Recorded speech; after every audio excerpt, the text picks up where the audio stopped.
Hello and welcome to the All Things Performance Podcast. We got a good one today. I am joined with Godeyvio Castro of the Awakening Warriors organization. G, how we living, man? I'm good, my you brother. all right, man? I'm good, man. Good to I'm see you, grateful to man. be here with good you, to brother. see you. So, man, today's podcast is awesome because we're actually in an MMA octagon. We're in your neck of the woods. This is your wheelhouse. Yeah. This is what you do, right? Yes, sir. And so just a quick bio on G. G is just very well versed. Obviously, you have a background in the martial arts, a background in yoga, therapeutic. You have a master's in therapeutic and martial arts, which we're going to get into, right? You've trained with Taoist monks. You help people with self-defense, men, women, and children. You've been over, several continents, helping thousands of people. So we're going to get into all of that. We're getting to get into all of that. But before we begin, Awakening Warriors, right? Awakening Warriors, that's the name of your company. Yes, sir. When I look at the definition of a warrior, right? This is somebody who is brave, somebody who's experienced, a soldier, a fighter. Yes, so talk to us a little bit about the name and, Right. and what went into Awakening Warriors. What went into that? So a couple years back, man, Awakening Warriors was something that came to me during meditation. I feel that as a little boy, I've always been inclined to the warrior energy. Mm-hmm. I remember growing up in the 90s, Jean-Claude Van Damme movies. One of my biggest dreams as a little boy was to be a Kung Fu master. Yeah, You know what I yeah. mean? And although I'm not embodying the Kung Fu school, I feel that I actually am living in that energy, living in the energy of being a teacher. And I feel since a young boy, I've always carried and embodied the presence and the energy of a teacher. And martial arts has allowed me to do that. So a couple years back, when I started diving deeper into my meditation practice, I got into this really deep meditative state, and the name just came to me, Awakening Warriors. And it was very, very clear about being an adjective and being in action, awakening. Mm-hmm. Notice it's awakening and not awakened, because I feel that we're in a constant process of awakening. Mm-hmm. And even my symbol, the symbol of Awakening Warriors is this one right here, which is two swords pointing upwards. Nice, I And like the that. swords pointing upwards defines the action of, because when you point a sword down, it means the battle has been finished. So awakening is just that. It's your consciousness, the awakening of the mind, the awakening of your body, the awakening of your purpose. So they got 12 universal archetypes. And each one of us have these archetypes. We have, like, to name a few, you got the archetype of the warrior, you got the archetype of the teacher, you got the archetype of the king, the lover, the magician. So for example, there are times in our life that we have to embody the king energy or the queen energy. You might be the king of your household and how you rule your kingdom, right? There are times that you're in the energy of the lover. That's when you're with your significant other and you're embodying that energy. Then there's other times that, maybe you're the magician. The magician is the one that goes inward and does the healing, does the recognition of things that he or she needs to improve on. So we can embody all these energies, but one of the energies that was really significant for me was the warrior. And the warrior, I feel, is something that's going extinct nowadays, because I humbly believe that people are lacking direction and people are lacking the desire to move forward, and there's a lot of sense of comfort. And as you know, man, nothing grows in comfort. Yeah. So the whole Awakening Warriors is basically that. I really specialize in that archetype of awakening the inner warrior for everybody. I love it, man. I'm really big on definitions, and for those of you who are joining us, I'm with Godeyvio Castro of Awakening Warriors. You might hear some mitts popping in the background, but we're here, man. We're in the gym. This is where we get the work in, right? So just embrace that. I'm really big on definitions, because if you don't understand definitions, you can't understand concepts. Facts. And if you don't understand concepts, it's hard for us to talk about hierarchy philosophy. Right. And so in order, like you said something about comfort, right? You cannot be a warrior, an experienced soldier or fighter, if there's no battle. Exactly. There has to be a battle. Right. And I think a lot of times young people, even just people in general, bro, like for what you just said, Yes, sir. they don't want to fight. People don't want to fight. They People don't. want it comfortable. We have Exactly. air conditioning, Yep. we got refrigeration, Yep. you know what I'm saying? We got shade, Right. we got Amazon Prime, get it to your house in 2 We got days. internet. Yeah, internet, you know what I'm saying? Like we got Uber Eats, you know what I Right, mean? right, right, like come on, man, you Yeah. know what I mean? So I think that at the end of the day, understanding like what you said in terms of the definition is huge, and there has to be a battle, and we're going to talk about that more. You know, for me, I work with a bunch of athletes, right? And you know, I believe that performance is on a continuum, and a lot of people, they don't define things, right? Performance is the execution of a task or a function, and when you look at like what I do, I work in the realm of mental skills, mental health, mental performance. Yes, sir. Right? We're all on the continuum. Sometimes, you know, we slide down, sometimes we slide up, but we're all on this journey of being the best version of ourselves. Right. With you, right, it's almost the same. And I want to get into that, because you are working with athletes, you're working with mothers, you're working with young children, you're working with broken men, right?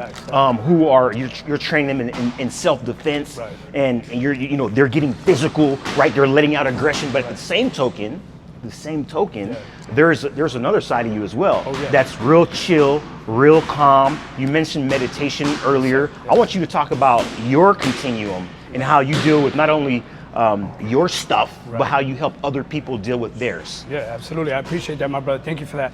You know, that's a deep question, man, but I really got to say that I attribute all my success and my balance in life due to the martial arts. You know, a quick little background story. My mom was a professional ballet dancer in South America.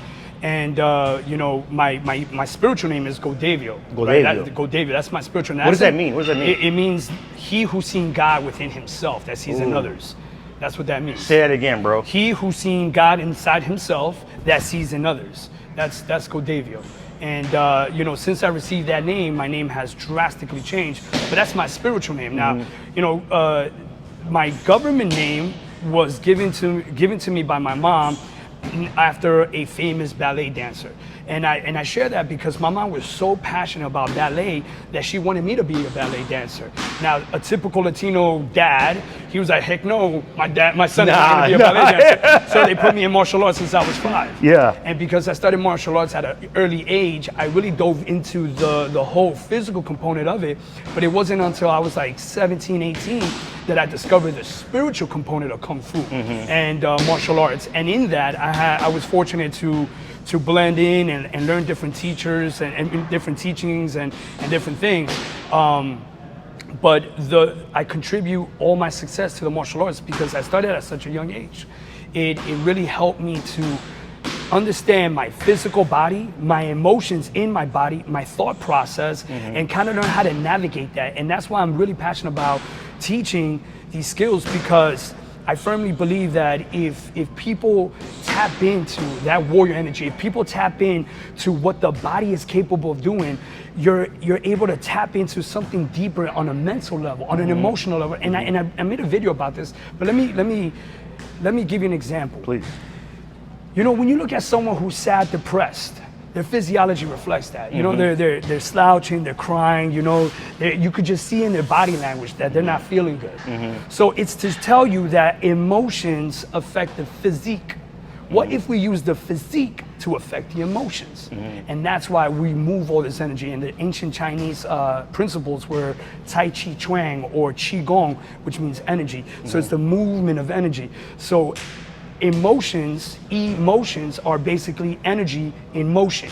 So when you move this energy, you're moving the emotions. So through physical movement, you're allowing to channel, whether it's positive, create positive energy, or dissipate and release negative energy. And that's how we're able to help people. So yeah, no, I love it. Huge for me. I love it, man. You know, and even when you start getting into the science of exercise, the psychobiology of exercise, right?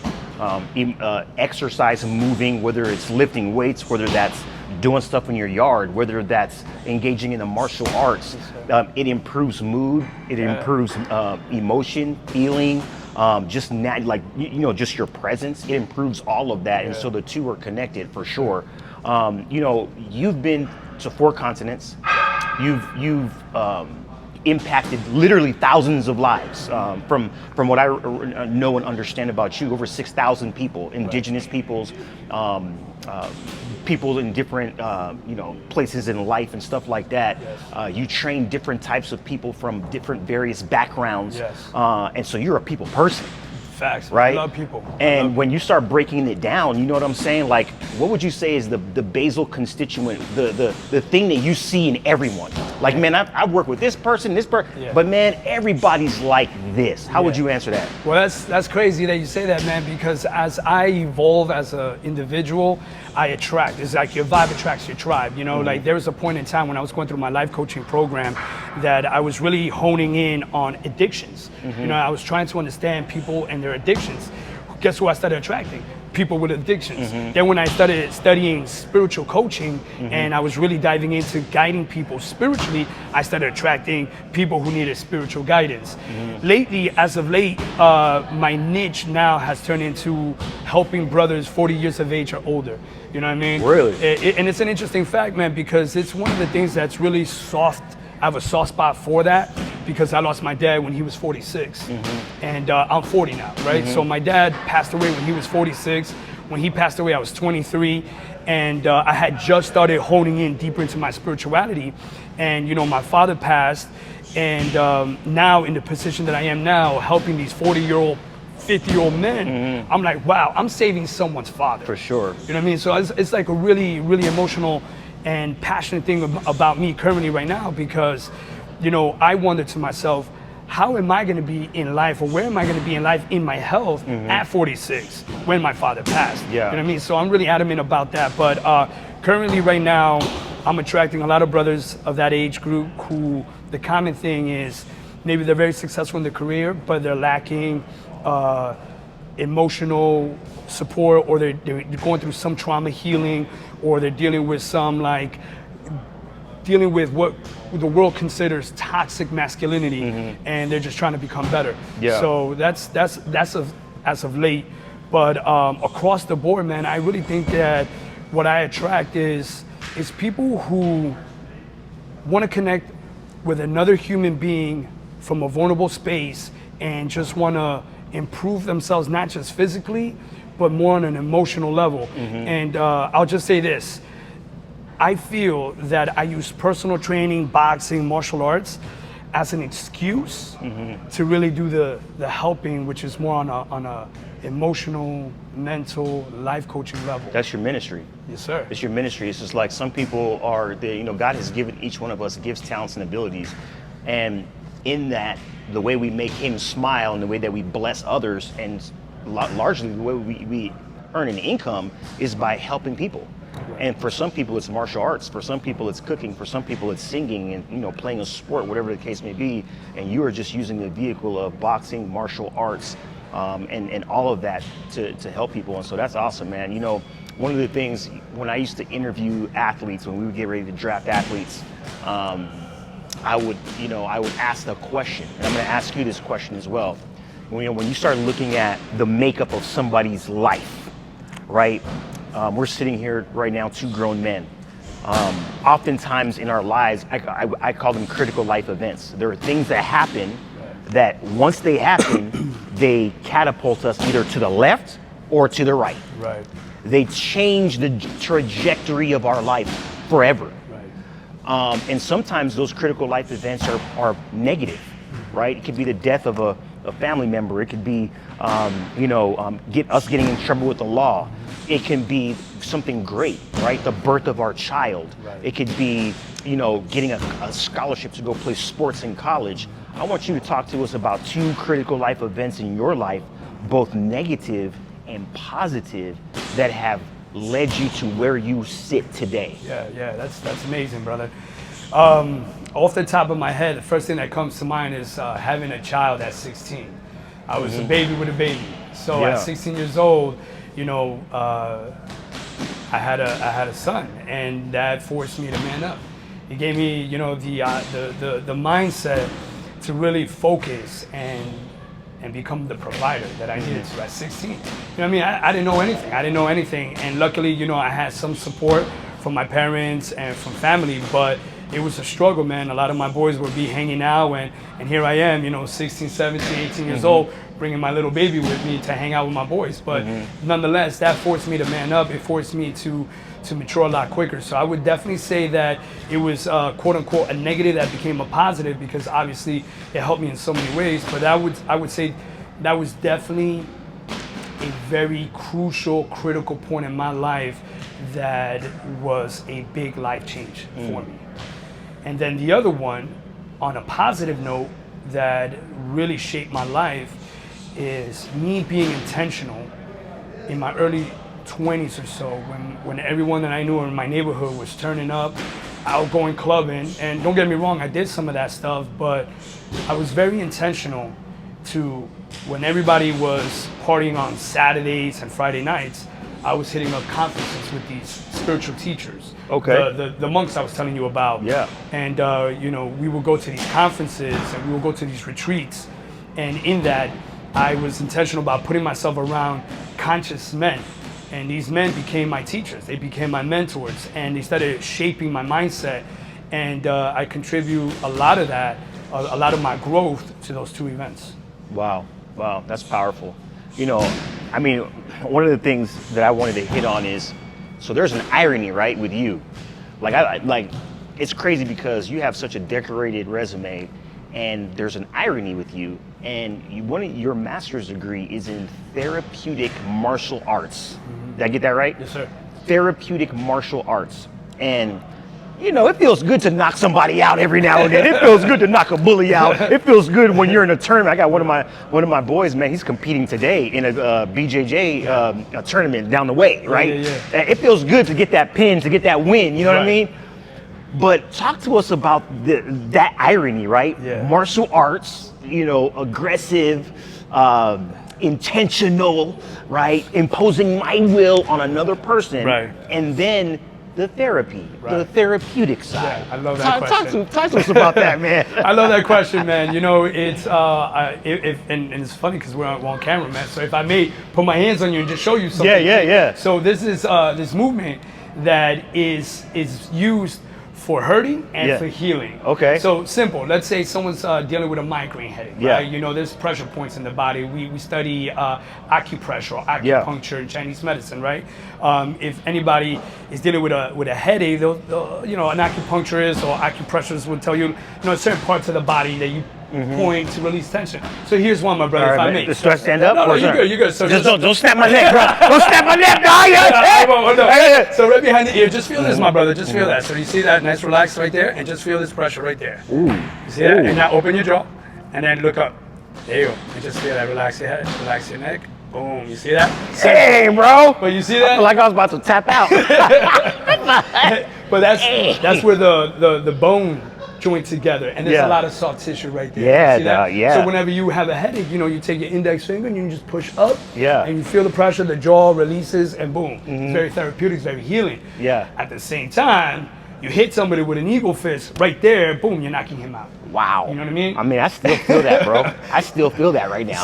So the same knowledge, the same wisdom that we learned in the martial arts to inflict pain could also be used to heal. Yeah. And in the world that we live in, a lot of people, we live in an instant gratification world. Everybody, I get a bunch of people be like, hey man, I want you to teach me how to choke somebody out and break somebody's arm. Yeah, that's me, right? Hey, let me know how to. let me go to the nitty gritty. And it's good to know that, but nonetheless, there's another component to martial arts. If you study the history, the main purpose of martial arts was for spiritual growth. Yeah. You know what I mean? It was considered a cultivation system where, you use your physical body, kind of like in yoga. Do you know the most important position in yoga?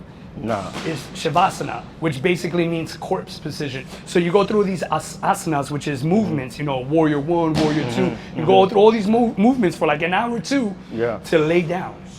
And that's the most important. So you go through all this building of energy and movements and mobility to lay down and really hone in with spirit, hone in with relaxation.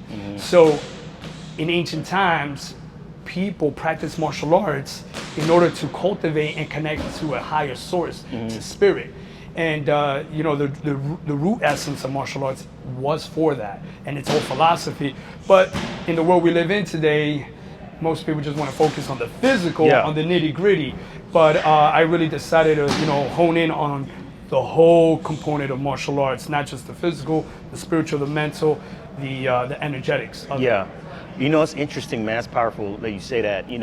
Right now in human history, at this point in human history, I believe that there is such a an emphasis, an attraction, an engagement with martial arts, with MMA, with Brazilian Jiu-Jitsu, with boxing that, you know, as has ever been in the history of just modern day society. I remember, you know, when you start looking at, when we were growing up, Karate Kid, you know what I'm saying? Mr. Miyagi, you know what I'm saying? I mean, after we watched karate movies and Kung Fu, what are we doing? I had 3 brothers, bro. What are we doing? You know what I'm saying? We practicing all the moves, you know, even like WWF, like WWE from the now. top of the, on top of the couch. You know what I'm saying? Like, but now there's more of an emphasis and engagement and fascination with MMA, boxing, jiu-jitsu, all this than has ever been. Why would you say that is? Man, it's really because, you know, we're in a technological age, man. We have access to all this information. I mean, you know, the grandfather of MMA is Bruce Lee, and the reason being was because Bruce Lee came from a traditional background of Wing Chun, right? Came to the United States, and he immersed himself in boxing, in Taekwondo, in Judo, in different martial arts, and then he realized, he's like, man, there's too much fluff in this traditional martial arts. A lot of this stuff is not applicable, so I'm gonna delete this, keep this. Look at that martial art, it's got this. Let's get rid of that. That kick makes no sense. That punch makes no sense. You know what? Let's get the juicy, nitty-gritty stuff and create my own martial art. And that was the birth of Jeet Kune Do. And Jeet Kune Do is based on a combination of different martial arts, and that's the birth of MMA. And the story about Bruce Lee is that, you know, back in that time, only Asians were allowed to practice martial art because it was one of their greatest tools, you know what I mean, for their spiritual growth and also for their self-defense. But he was the one that set the tone to teach whoever wanted to learn. And now that, because we are in the technological world, man, you know, we have access to this amazing art of like jiu-jitsu, you know what I mean, ground fighting. It's you know, it's one of my 3 staples, which is boxing, jiu-jitsu, and Muay Thai.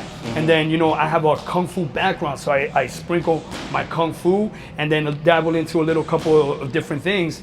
And I feel that people gravitate towards that because, again, it's the sense of confidence that you gain. And I see it all the time with children, man. When I teach this to children, man, after a couple of sessions, after a couple of weeks, you see them just like, you know what I mean? You know, they speak a little clearer, they look at you in the eye a little more, you know? And that same thing happens to us adults, man. I love it, man. I love it. You know, when you start looking at, you know, the science of toughness, right? So my background is in mental toughness. That's what I did my dissertation in, mental toughness, just looking at these high level performers. And when you start looking at some of the research, we have a model called the 4 C's model of toughness. And so if you don't mind, what I want to do is I want to go through those and I want to hear how you use those in your day-to-day, if you're cool with that. Yeah, I'm open to it, my brother. Okay, so the first C is what we call commitment, right? Basically being able to see something to completion to the very end. So how big is commitment in what you teach and who you are with your students? Man, commitment is everything, brother. I mean, like, you could, and I see this all the time, man. I could have a person who's got a lot of talent, a lot of skill, has no commitment. You know what I mean? I'd rather take a kid who has no skill, no talent, but has commitment, has discipline, has heart. So that's an example, man, how commitment is huge to me because, you know, a lot of people go to, for example, the word Kung Fu. The word Kung Fu itself means achievement. It means hard work. So you could be a carpenter and have Kung Fu. You know, whatever carpentry, whatever design you created, I could look back and look at it and be like, wow, whoever made this cabinet, that's Kung Fu. That's a master that did that. You went to school, right? You decided, you committed to this level of education. That's Kung Fu. You committed yourself to it. And Kung Fu, like for example, in our system, in our Shi Wu Meng Kung Fu system, we only have 5 sashes. And in the 5th sash, more or less, takes you about 11 and a half to 12 years to complete. Whoa. You said 5 sashes. 5 sashes. So that's like the belt? Yeah. And the last one takes you 12 years? 12 years. Dang, bro. 12 years. So, you know, people go to school for like 7 years to become a doctor or what have you. You know what I mean? Law school, martial arts, 12 years, 10 years. You look at any high-level jiu-jitsu black belt, ask them how long you've been doing jiu-jitsu. They'll say 10 years. The average, 10 years. Wow, man. So that's commitment. So absolutely. So there are no online black belts? Negative. I mean, there's a lot. There's a lot, but they get exposed real quick. Hey, that express lane, you can't be on the express lane, dog. You know what I'm saying? Oh man, so that's awesome. So commitment is huge. Yes, sir. The next thing that we're going to talk about, and you mentioned just a little bit earlier, is confidence. So then the second C is confidence. Yes. So confidence is the level of certainty that I have in someone or something. So how important is confidence in what you do on a daily basis? You mean confidence from myself or confidence amongst my students? Both. Okay, cool. I think that confidence, man, I was just having this discussion yesterday. I think that from a parent's perspective, I think that's the greatest gift that we can give our children is confidence. And confidence usually comes from structure, right? Knowing that, at the end of the day, no matter what happens in their day, they're going to go to the same house and they're going to have, a routine. Like the military, in martial arts, it's very militant. Like the word martial means war. Yeah. Martial arts, the art of war. Yep. So it's very, very militant in that sense where it's very structured.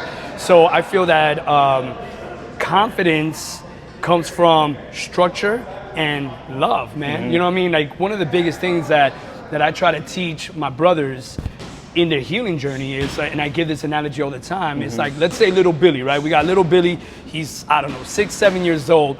Little Billy takes a ball, accidentally breaks the house window. Conscious dad would say, hey, little Billy, you're a good boy, but what you did was bad.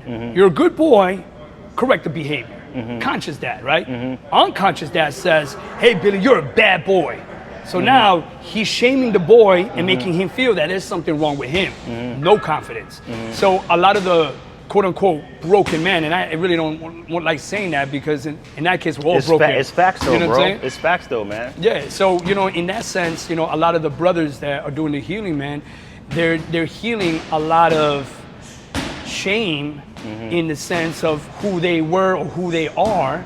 And you notice that across the board, they're lacking the confidence. Yeah. So to me, confidence is everything in the sense of the way that I embody myself and the way that I present myself is really due to the way that I was brought up. And again, I contribute that to the martial arts where I'm able, let's say I have to do a certain level of test and I have to perform in front of my Kung Fu masters and I can't get it.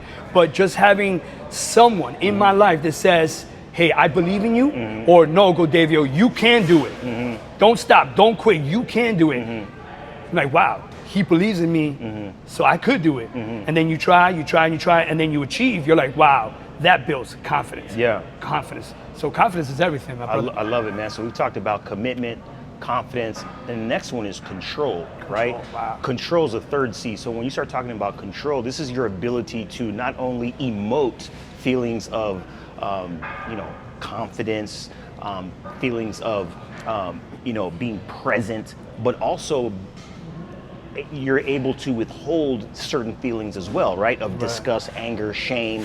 So this is my ability to basically, again, I hate to use the definition with the word, but control the situation. How big is that, man, in a discipline such as the martial arts, to be able to be like, man, I have all this power in me and I can really tear this dude up right now, but I'm not going to. I have all this power in me right now to really just, and I have every right as a father to discipline my child, but I'm going to withhold, you know what I'm saying, my frustration with my kid that just damaged the, $5,000 computer, whatever the case may be. Talk to us a little bit about control, yes, sir, man. And I'll get personal, man. I'll get nitty gritty with it. Yeah. So, control from a perspective of my understanding is like having the ability to apply 2,000 tons of pressure on something, but choosing not to, right? And like you gave that example of like, you can destroy someone, but choosing not to. One of the beautiful things that I've learned in this journey, man, I've been in rooms with 2,000, 3,000 martial artists in a room for like martial arts conventions. And I remember I went to one in Utah a couple years back, and I'm sitting in this room and I'm looking around, man, and there's like killers in there, right? High level martial artists. And I said to myself, I'm like, oh man, this room must be either the deadliest room or the safest room I've ever been in, man. You know what I'm saying? And the cool thing about that is that one of the main things that we learn in martial arts is to never underestimate anybody. Because you look at the slinky, shortest, skinny dude is like a jiu-jitsu black belt or a Muay Thai champion. You know what I mean? So we never underestimate anybody. And at the same time, you know, control is huge, especially nowadays. Everyone has access to weapons. Man, you don't know what people are going through, man. You know, it's like people are enraged and full of emotions, man. They're just waiting for something to happen for them to just release all that. And quite frankly, man, control is huge because you don't know what people are going through, man. But in my personal journey, when I was in my early 20s, I got into a fight. I got my ego, you know, I let the ego get the best of me. And this is actually one of the pivotal points. I didn't mention it because you only said to mention two, but there was a point in time, there was a brother who I thought was a friend of mine, and we ended up having an argument, and we no longer became friends. And then he started running his mouth. I'm from the hood, man. I grew up in New York City, so you know, street code. I had my rep to to keep up with. And you know, I saw him, and I was like, "Yo, what's up? We're gonna fight," and blah blah blah. He pulled out a knife on me. He pulled out a knife on me. I was like, "Oh snap! All right, cool." And I walked away. Later on, I saw him again, and then we got into it. We got into this physical fight. I was, you know, a martial artist still. Obviously, I've been doing it my whole life, and I broke his ribs. I left him. I believe, from what I heard, I left him deaf from one ear. It was really bad, man. I just lost all control. That resulted in me going into jail, getting a felony charge. So you got popped for it? Yeah. Dang, you know what I mean? And it was something that really molded me and shaped me, because when I went to jail and I came out, I realized the pain that I had caused in all my family, you know, and I realized how one decision that I make can impact everyone. It's like a ripple effect, right? But it also didn't allow me to get jobs because of this felony charge. Right? And that forced me to become an entrepreneur. So I was able to take the negative and make it into a positive. But obviously now I'm a more conscious man, but I definitely teach, even the way that I teach the kids that I train, and even my own children, I teach these skills, but I always say, hey, you're only using this if you're in a competition, or if it's like martial arts, you're only doing this in a self-defense. Don't become the bully. You know, because control is everything, man. That's powerful. That's powerful. I love what you said, though, man, about I'm in this room, and this either got to be the most deadliest room or it's the safest room. But two things can be true at one time.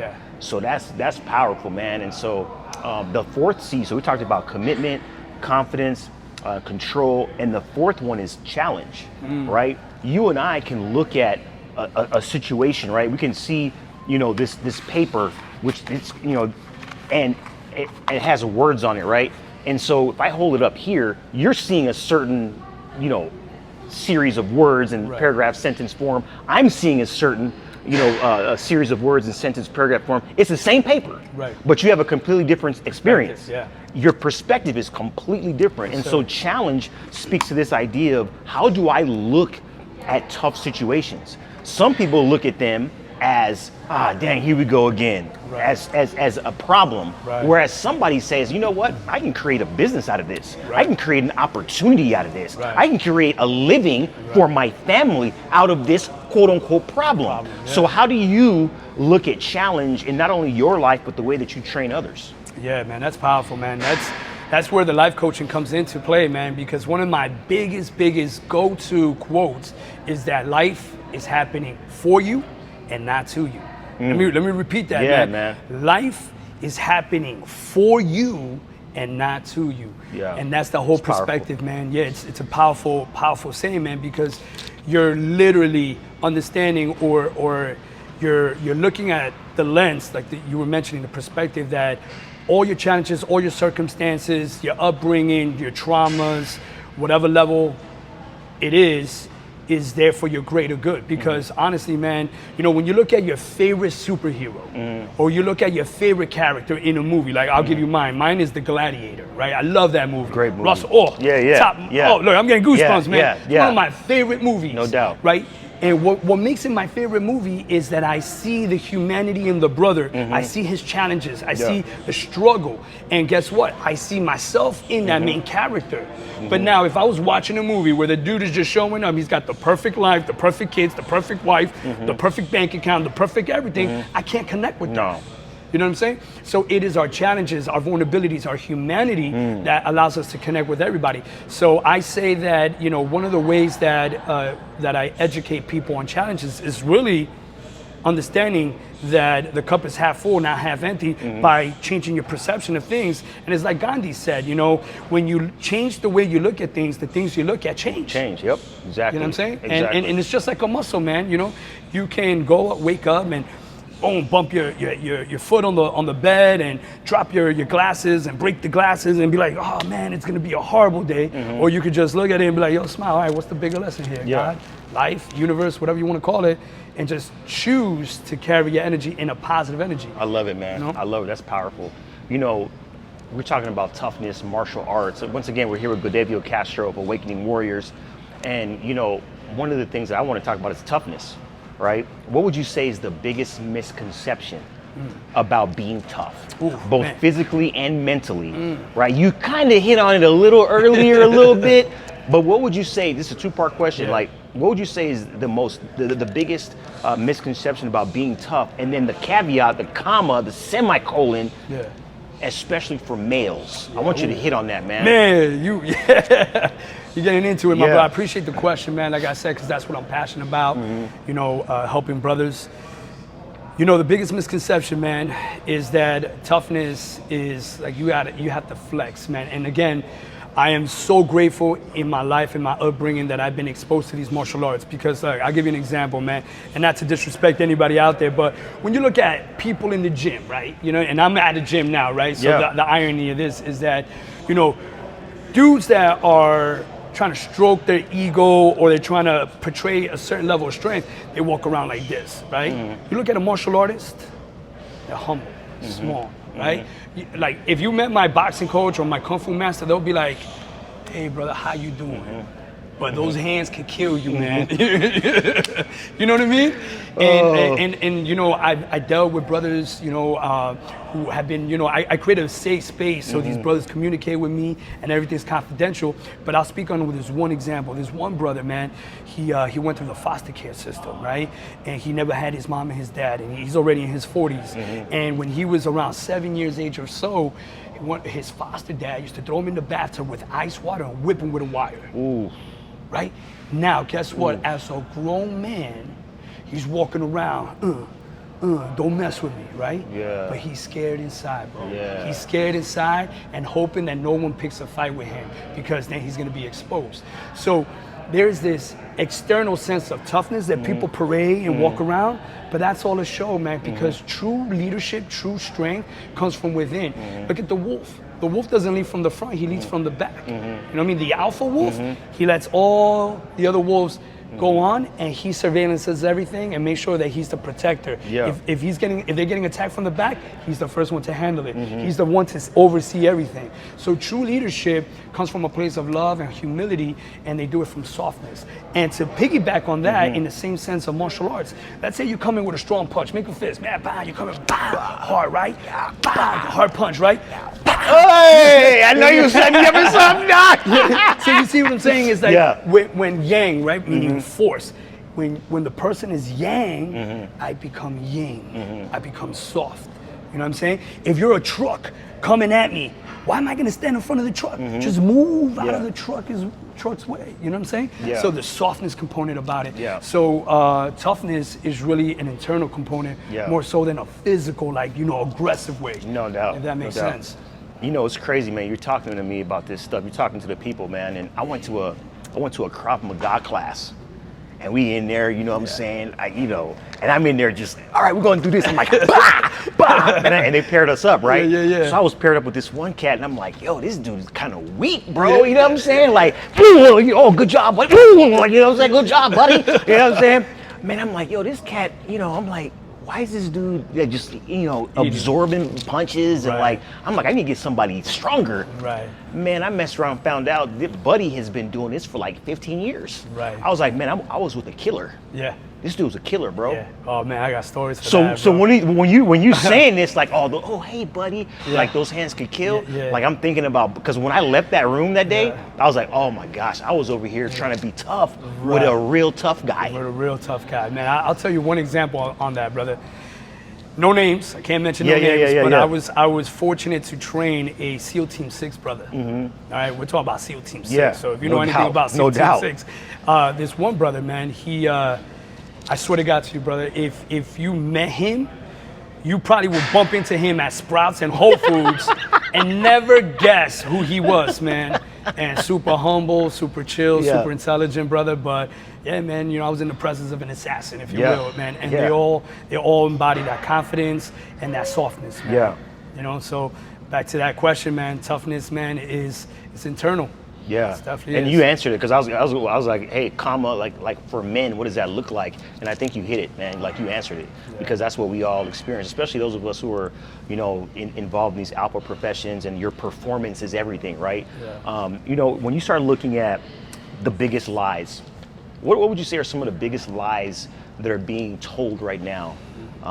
To not only adults, but to children coming up, man. What are the biggest lies, whether it's in media, whether it's in the world, online, that you come across, man, in your work, like that you find yourself continually having to deal with? Wow, man, that's definitely a interesting question, man, because I do feel that we live in a world where we live in a system that's specifically designed to take away people from connecting to their higher self. I really truly feel that. I feel that there's systems set in place in our education system, in our political system, that is really making people just become good followers, good employees, rather than become critical thinkers. So with me, specifically with my kids, it's been a learning situation. So with my son, who I had at 16, man, I would get calls from teachers when he was in grammar school, calling me like, hey, Mr. Castro, your son said that you guys don't celebrate holidays, and you guys don't believe in Christopher Columbus, and on February, Black History Month, your son is questioning why we're only studying Martin Luther King but not Malcolm X. You know what I mean? And a lot of that was because I was instilling in my son that the education system is designed to keep you in a certain box, but I need you not to think like that, but I need you to just think Just for to yourself. think, period, To yeah. think for yourself and Yeah. question and be a critical thinker. And with my daughter, I remember, she would come home and she would tell me, she's like, Dad, they're talking about 9/11, and I'm like, you just got to be careful in what you say, because what I'm educating you here at home, a lot of people won't agree with you, and a lot of people will fight you and disagree with you on that. So just be conscious of what you're saying. But as long as you know that in your heart you feel that you're educating yourself with multiple resources. So I think that to answer the question is that we have to be very mindful, not only as parents but even as grown adults, about what we're allowing, what are we feeding, because we eat not only with our mouth, we eat with our eyes, with our ears, with our senses. And from the moment we wake up to the moment we jump into our cars to go to work or what have you, we're being bombarded with billboards and TV and mass media telling you what to think, what to eat, how to dress, how to look. A brother of mine, and I just got back from India, but a brother of mine who went to India a couple years ago, he went to another part of India and he was blown away. He's like, yo, bro, there are billboards of people bleaching their skin. They want to be white. And I'm like, oh, wow. Because again, the majority of the world was conquered by European nations. You know what I'm saying? So there is that stigma that,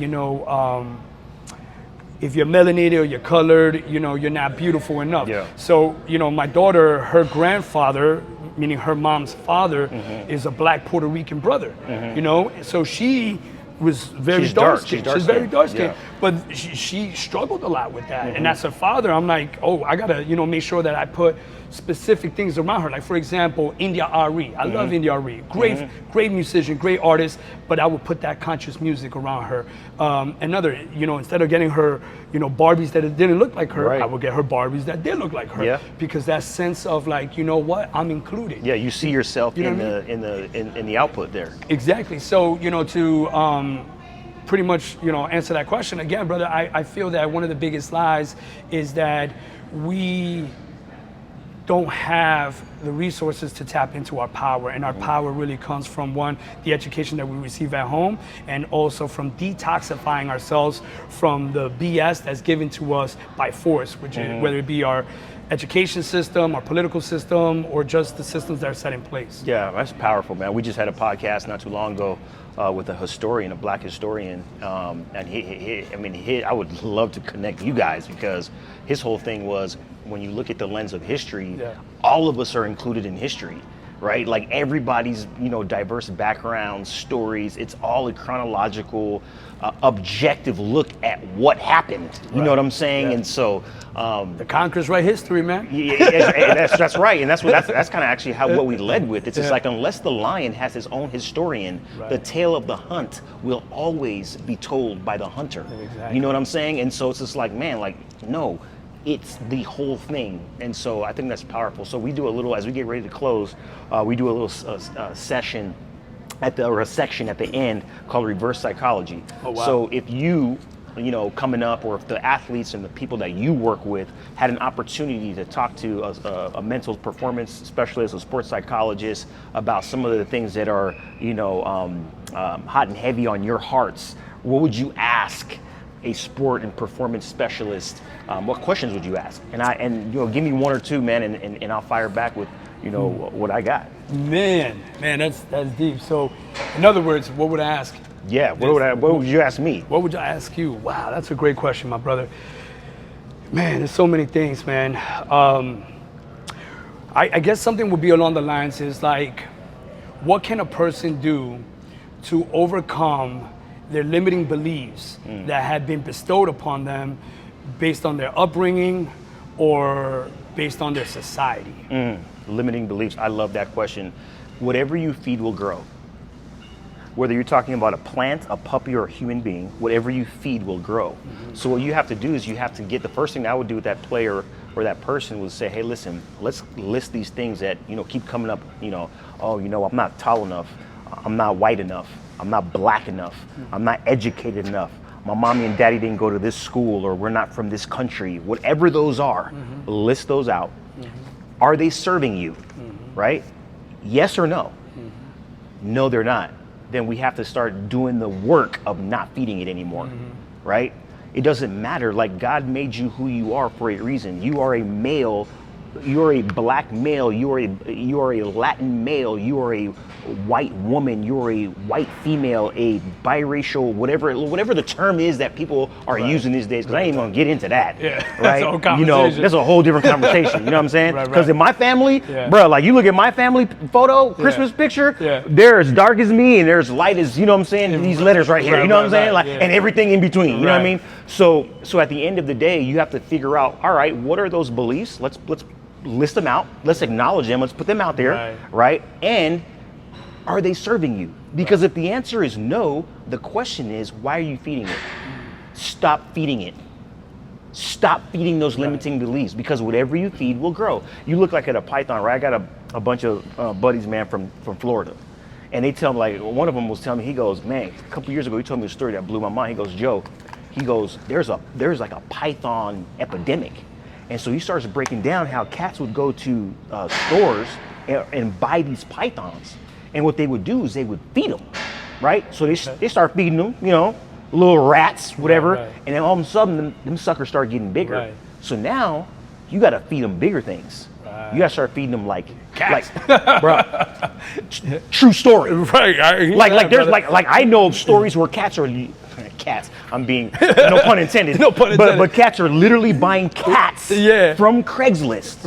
Putting them jokers in black. Hey, Peter, don't get mad at me. I'm just telling you the story. Putting them jokers in trash bags. You know what I'm saying? and then doing whatever they need to do, Yeah. and they feeding Interesting. the snakes. Yeah.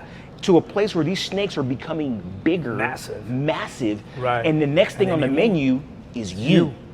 You the next thing on the menu. yeah. So when you start talking about limiting beliefs, Right. what are you feeding? Yeah. Because if it's not serving you, you need to Right. stop feeding it. Facts. And growing things, or like again, whatever you feed will grow, and if you don't feed it, the inverse will happen. Right. They start to die off. They start to perish. They start to become weak. Yeah, Right. absolutely. And so one thing I'll also say is that it is easier to form a new habit than it is to try to stop an old one. Yeah, that's a fact. So start doing something new in Right. place of that. Right. And it'll atrophy and it'll, Right. bleed Yeah, away. Absolutely. Wow. What other questions? Man, that's deep. That's deep, brother. I mean, what other questions can I say?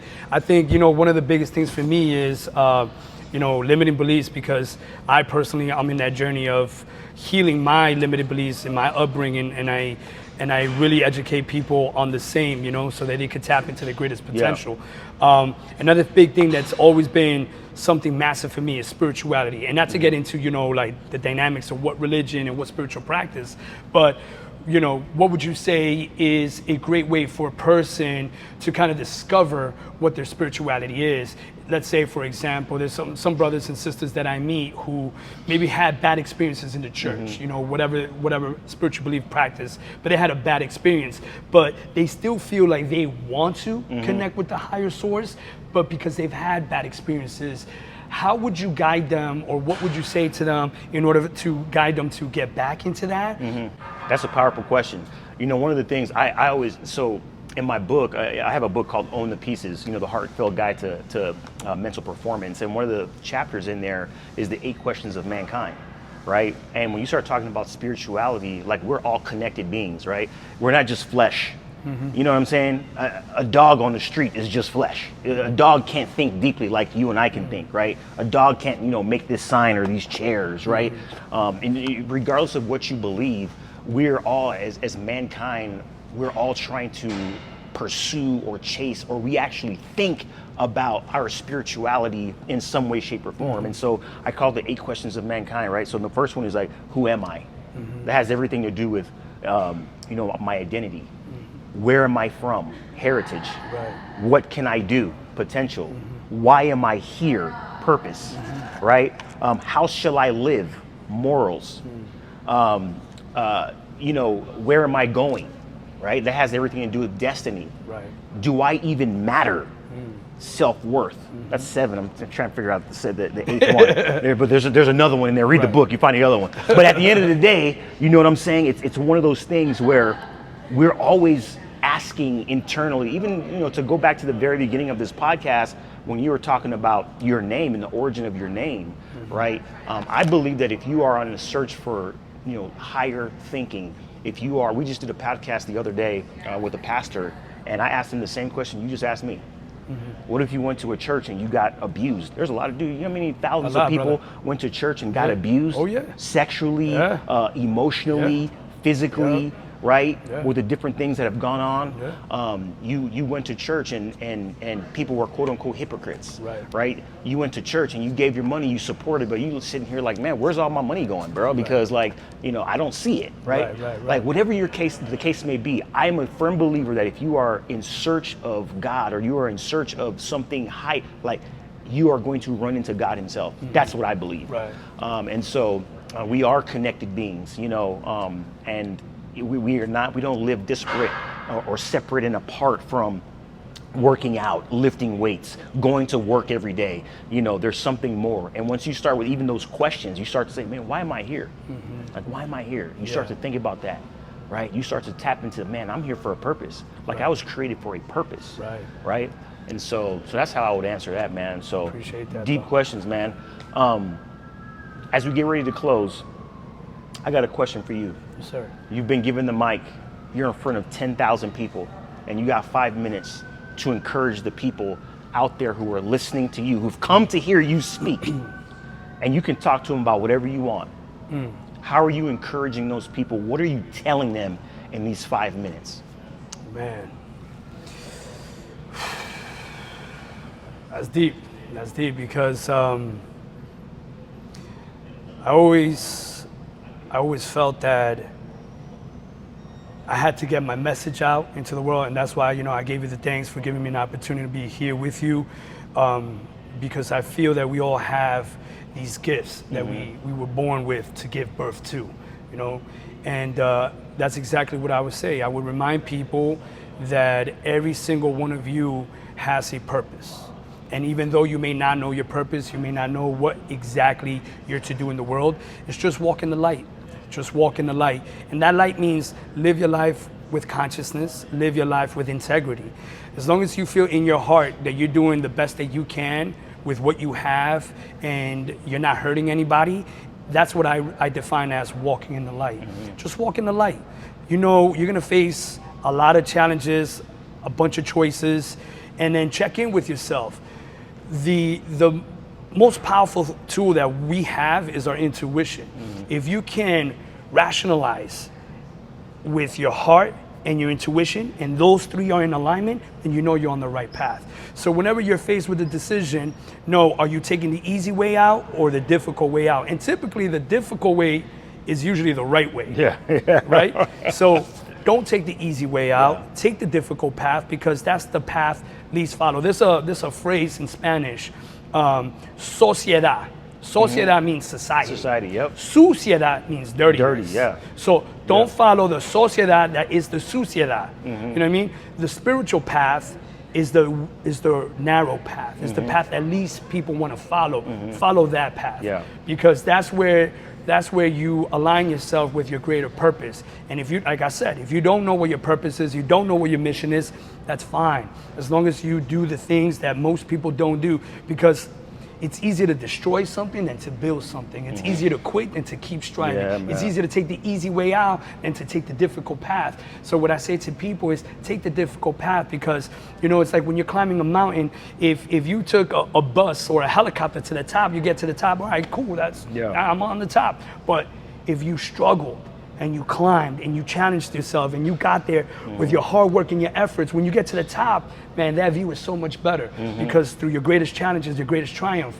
And that's what I say with everybody, don't take the easy way out, take the difficult path, really get to know yourself. And one of the biggest things that currently I've noticed across the board is that people stop doing what they find joy in. Yeah. A lot of people put their so-called happiness on others. Like, oh, my children bring me happiness, my spouse brings me happiness, my pets bring me happiness. But outside of animals and outside of other human beings, what brings you joy? Ask yourself that question. What brings you joy? And do that, because as we start getting older, we stop doing the things that bring us joy, and we become servants to just everyone. But again, you can't give to others what you don't have for yourself. So I would say that, man. That's powerful, man. That's powerful. Drop the mic on him. Drop the mic on him. Once again, this is Josiah Gano of the All Things Performance Podcast, joined with Godeyvio Castro of Awakening Warriors. God bless you guys, and we'll talk to you soon. Peace.